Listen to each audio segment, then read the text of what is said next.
Doctor, delivery কি হয়ে গেছে? জি, বাচ্চা এবং বাচ্চার মা দুজনেই সুস্থ আছে। তা ছেলে হইছে না মেয়ে হইছে? গার্লফ্রেন্ডকে বলে না একবার দেখে ডিলিট করে দেবো, তাই হইছে। বুঝলাম না, একবার দেখেই ডিলিট করে দেবো মানে কি? না বোঝার কি আছে, ছেলে হইছে। চলো ওয়াশিং মেশিনে কাপড় চোপড় ধুই।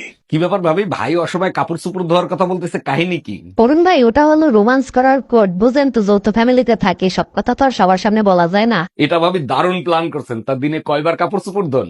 আপনার ভাই সুযোগ পাইলেই ধোয়। তারপর বলেন আপনার কি অবস্থা? ভালো না ভাবি, ওয়াশিং মেশিন বাপের বাড়ি গেছে, তাই নিজের হাতেই ধুই।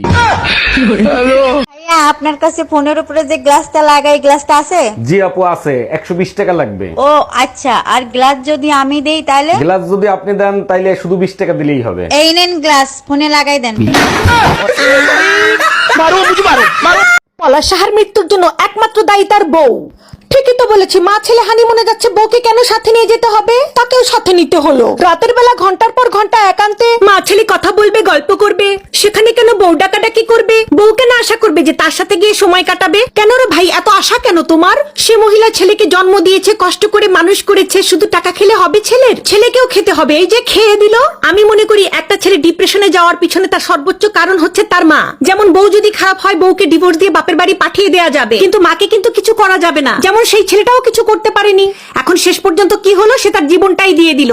এখন সেই মহিলা তো দিব্যি আছে, দিব্যি খাবার খাইতেছে, দিব্যি ইন্টারভিউ দিচ্ছে, বউয়ের বদনাম করতেছে, সে তো খুব ভালোই আছে। লাল পাড়ের শাড়ি পরে কত সুন্দর ইন্টারভিউ দিতেছে, দেখলাম তো, কলিজাটা একদম ঠান্ডা হয়ে গেল।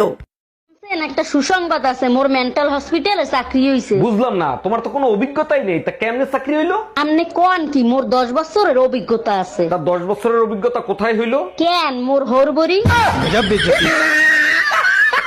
2 বছর পার হয়ে গেছে, তুই এখনো ওর অপেক্ষায় বসে আছিস? ও তোরে ভুলে গেছে। এটা তোর ভুল ধারণা, ও কোনোদিনও আমারে বলে নাই। কাল রাতে ওর মেসেজ আইছে। বলিস কি, তাই নাকি? তা কি মেসেজ করছে? ছেলে হইছে, নাম কি রাখবো? শোনো, আম খাবা? আম কেটে দেবো? তার আগে বলো, তুমি আম পাইলে কোথায়? আমি তো আমানি নেই। পাশের বাসার ভাবি খেতে দিল, বললো অনেক মিষ্টি। মিষ্টি তো হবেই, কাইটে খাইয়ে তারপরে আনছি। তা কত করে কেজি নিল?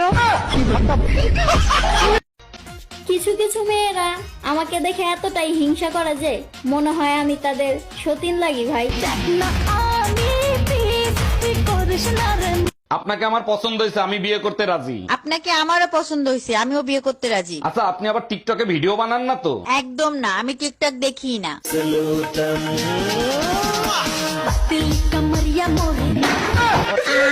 তুমি তো আজ পর্যন্ত কোনো কথা রাখলা না, আজকে কি একটা কথা রাখবা? চোখ বুঝুইয়া কথা দিলাম, আমি কথা রাখবো। আজ থেকে আশপাশের সব ভাবিদের বোনের নজরে দেখবা। যাও, আজ থেকে আশপাশের সব ভাবিদের তোমার বোনের নজরে দেখবো। Bye bye, tata. কাকে চাই? এটা রমদার বাড়ি? হ্যাঁ। আরে বৌদি, তুমি তো খুব সুন্দরী দেখতে। তাহলে তোমার কি? তাহলে তোমার বর কেন বারবার আমার বউকে ফোন করছে? কি? না রে ভাই, দিতে পারবো না। তুই তো জানিস আমি বিবাহিত। বুঝলাম না, তুমি বিবাহিত বলে কি দিতে পারবে না? তোমার জিনিস অন্যকে কেমনে দান করব বলো তো? আরে বাবা, কি চাইছে সেটা বলো না। দেখো না, এক ব্যাগ রক্ত চাইছে, এটা কি দেয়া সম্ভব? কি বলতে চাও, আমি তোমার রক্ত খাই? Bye bye, tata. এই যে এত বেশি গরম পড়ছে, আমারে দেখে কি আপনাদের একটু মায়া লাগে না? 2-4টা আইসক্রিম কিনা দিতে পারেন না? গরিবস কথাকার। দেখো, আমি প্রতিদিন চুপি চুপি তোমার সাথে দেখা করতে পারবো না, বাসায় জেনে গেলে সর্বনাশ হয়ে যাবে। তুমি জানো না, তোমারে একদিন না দেখতে পারলে আমার ভালো লাগে না। বাবু